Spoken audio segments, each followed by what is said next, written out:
نروح لتليفون مهم جدا مع الدكتورة إيمان شاكر. يا فندم برحب بحضرتك.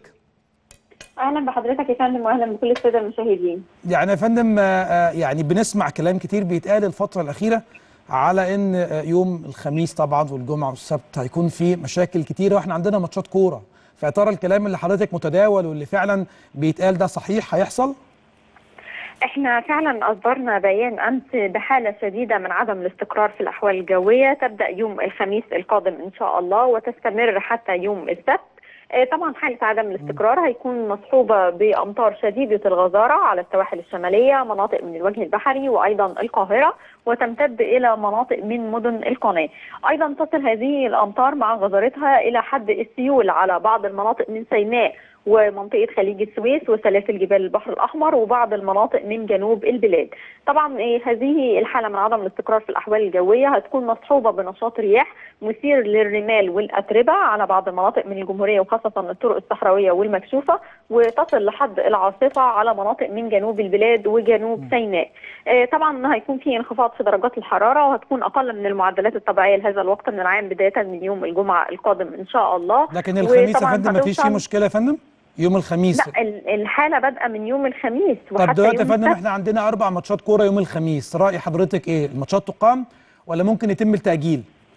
هو طبعا يعني هو ده مش قرارنا، لكن احنا لا انا بتكلم حضرتك على نصيحه. يفضل التاجيل. طبعا يفضل التاجيل لان كميات الامطار هتكون غزيره وشديده الغزاره سواء على الساحل الشماليه، دلتا القاهره، مدن القناه، في كل هذه المناطق هتتعرض لامطار شديده الغزاره.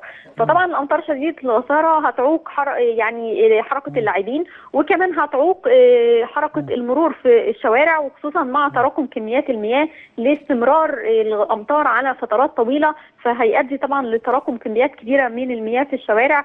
فيعني يفضل طبعا عدم اقامه المباريات، لكن ده طبعا مش قرارنا احنا. حد يا فندم تواصل مع حضرتك او مع الهيئه بشكل عام من الاتحاد المصري لكره القدم علشان يسال على حاله الجو يوم الخميس اللي جاي؟